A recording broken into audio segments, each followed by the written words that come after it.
Olá! Vocês, como futuros empresários, já devem ter visto vários materiais sobre planos de negócio. Eu fui convidada pela Mercas hoje para fazer uma masterclass para vocês e trazer um pouco da experiência do dia a dia, da prática de quem coloca vários planos de negócio em execução. Vamos lá? Meu nome é Juliana, eu sou gestora da Descomplique Consultoria. Então, trago aqui um pouquinho para vocês sobre a minha formação. Eu sou formada em administração, com pós em finanças, MBA em gerenciamento de projetos e mais uma especialização em analytics e BI. Passei alguns anos da minha vida em algumas multinacionais, como Mondelez, Unilever, Telefônica, fazendo implantação de vários projetos na área de vendas, marketing, que foram as empresas aí que foram minhas grandes escolas. Trazendo agora um pouco da conversa entre os futuros sócios. Por que isso é importante? Muitas vezes eu vejo os empreendedores formando uma sociedade entre amigos, entre familiares, e existem alguns pontos que são importantes serem discutidos no início dessa formação da empresa. Por exemplo, quais são as reais habilidades e experiências que esses futuros sócios irão contribuir para a empresa? Eles vão agregar com que tipo de experiência? Quais as habilidades anteriores que eles tiveram que vão agregar para o crescimento e amadurecimento dessa empresa?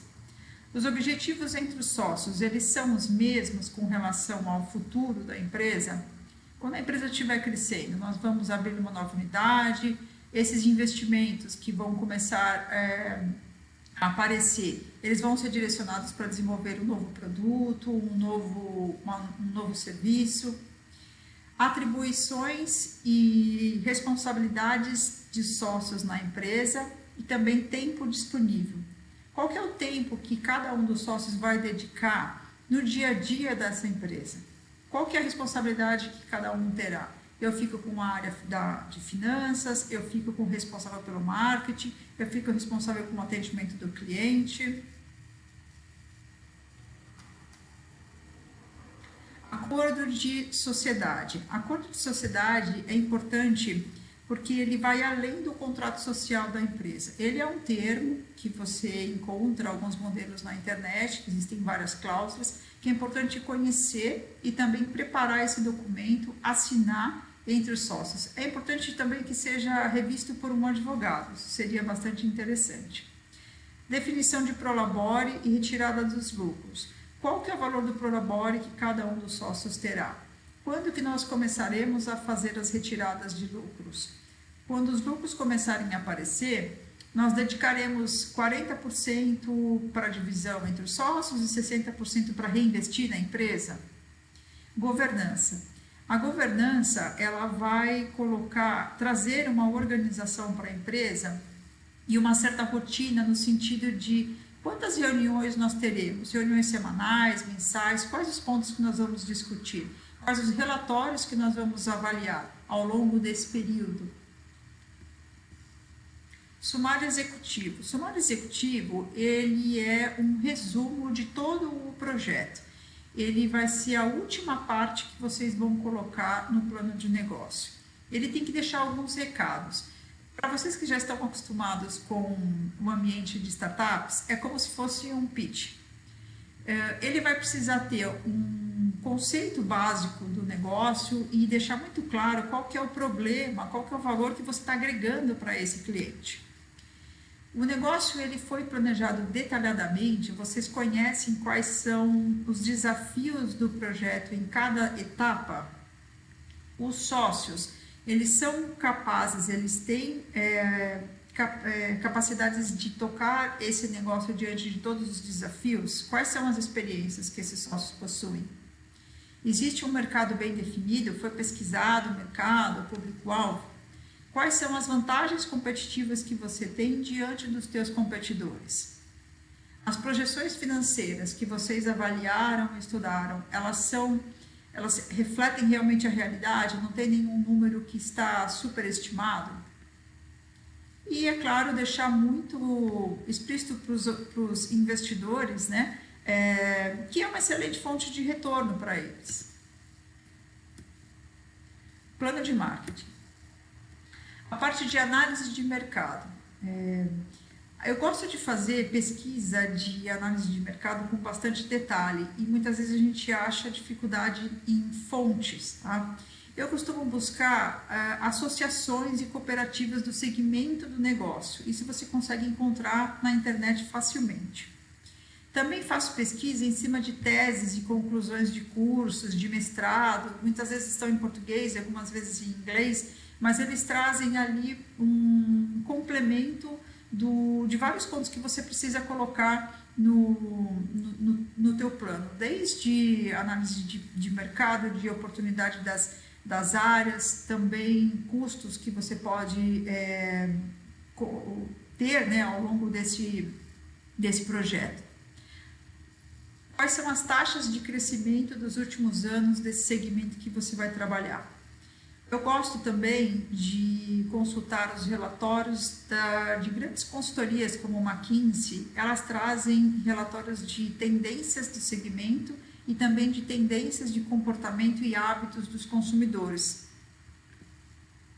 Análise da concorrência. Eu, particularmente, é uma das partes que eu mais gosto dentro de um plano de negócio. Quem são os seus concorrentes, né? Onde eles estão? Quais são os... Vou deixar aqui para não atrapalhar. Quais são os seus produtos, os seus preços? Eles mudaram de preços após a pandemia? Eles trouxeram, serviços novos? Existem planos de fidelidade, pacotes especiais, frete grátis? É importante que você faça essa análise de forma até planilhada para entender quais são os pontos fortes e fracos deles e comparar com os seus.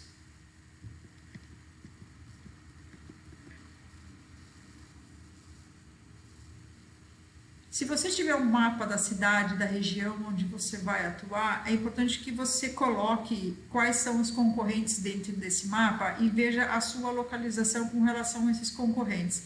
Muitas vezes você pode ter um concorrente que ele não necessariamente vai te afetar. Ele tem serviços diferenciados, ele batalha por um outro público, de uma outra renda diferente, ele tem serviços complementares ao seu, então não necessariamente um concorrente próximo ele pode ser uma ameaça.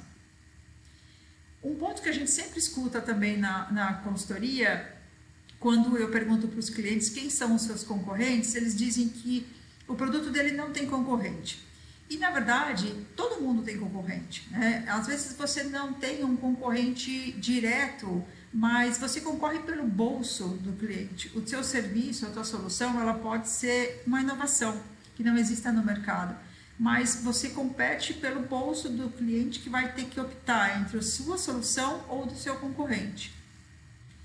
Eu gosto também de indicar para os meus clientes fazerem visitas, né, aos locais dos concorrentes como um cliente oculto.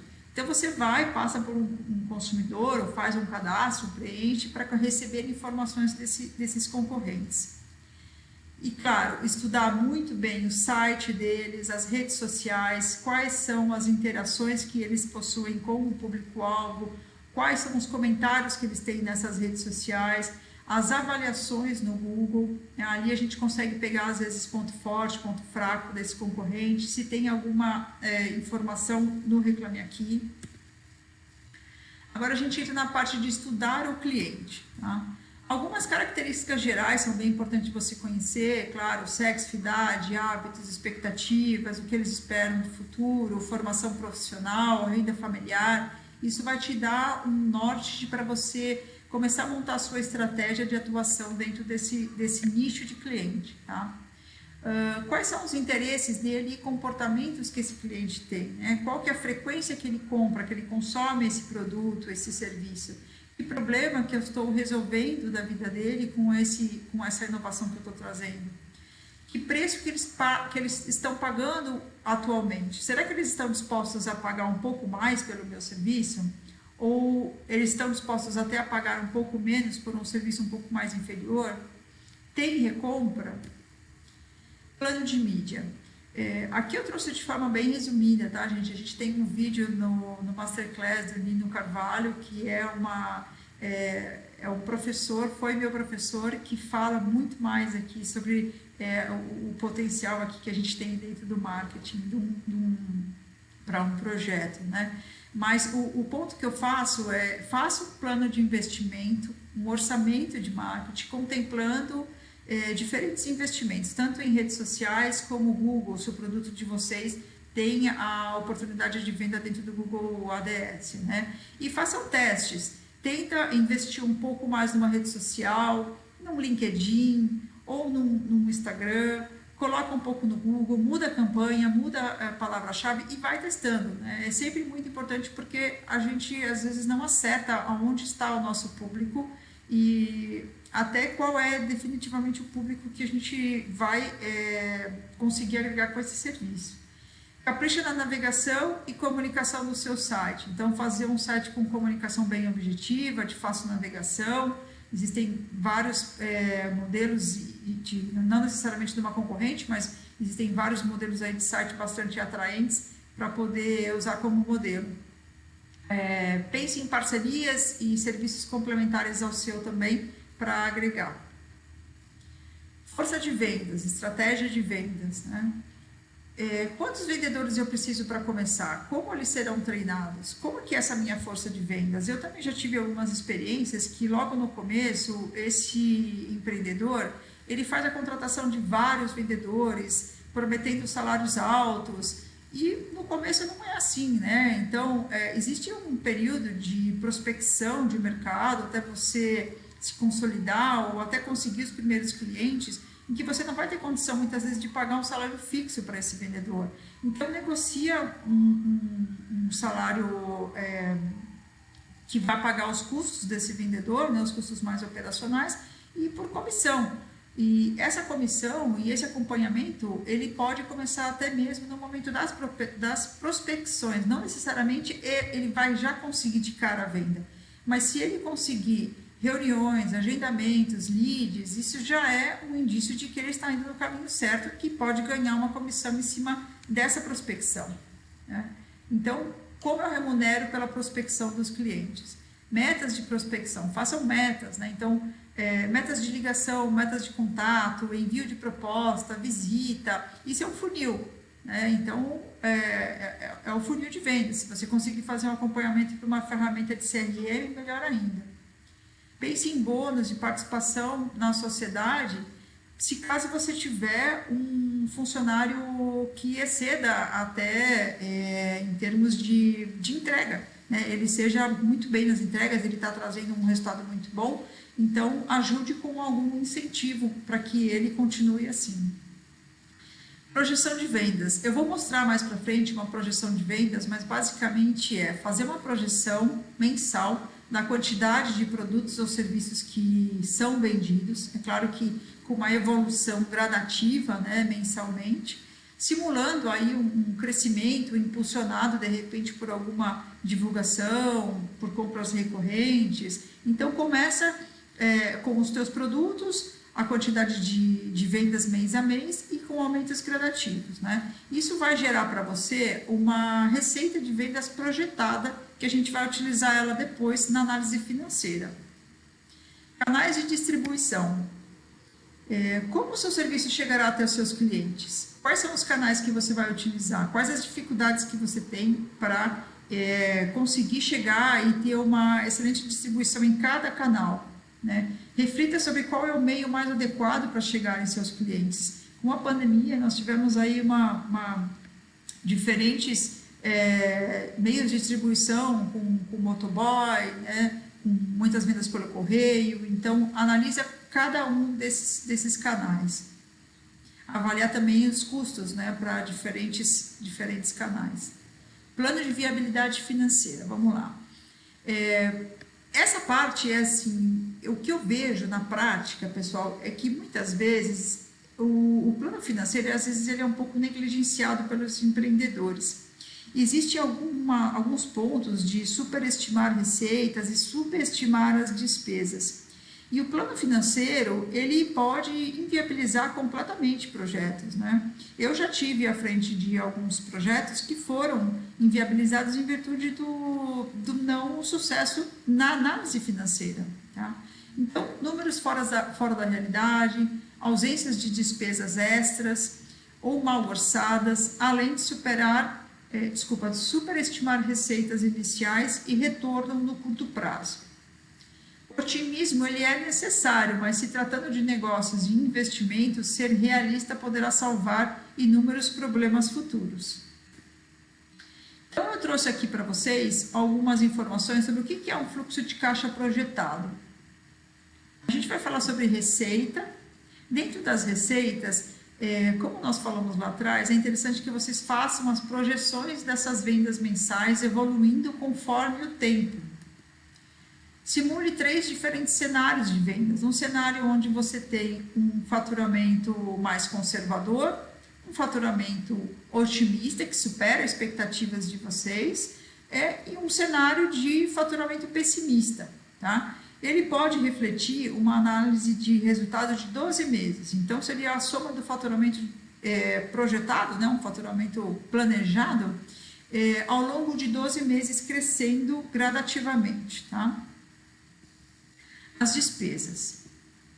Tente ser o mais realista possível com relação às despesas.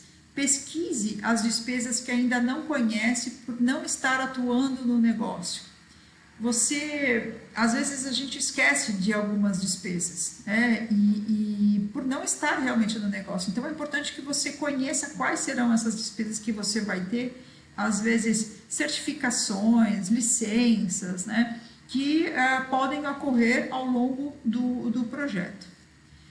Projete taxas de cartão, perdas, impostos, frete, comissão, bônus, e aumente as despesas conforme o crescimento do negócio.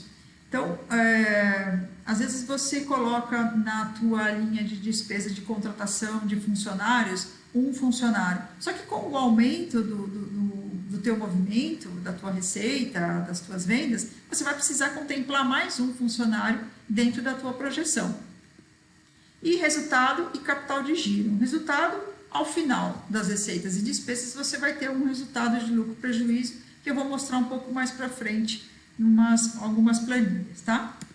Capital de giro. Capital de giro é o montante de recursos, de dinheiro, que vai ser necessário para você ter, para você honrar as tuas despesas ao longo desses meses iniciais, até você começar a ter lucro suficiente que pague, né? A receita suficiente que pague todas essas despesas. Então, até você não consumir, até você não chegar no teu break-even, né? Que é o 0 a 0 ali, as despesas igual à receita, você vai ter que colocar dinheiro na empresa. Então, diante desse fluxo de caixa projetado, você consegue visualizar o quanto que é de capital de giro que vocês vão precisar investir. Aqui eu coloquei, na verdade, são algumas vendas projetadas mensais, tá? Então, só um exemplo para vocês entenderem, eu tenho aqui os meses, né? E todos os serviços, as quantidades. Vocês podem notar que essas quantidades, algumas vão aumentando, né? Conforme os meses vão passando, porque o teu negócio começou a criar mais clientes, maior divulgação, enfim. Tá? Isso aqui é só de quantidades.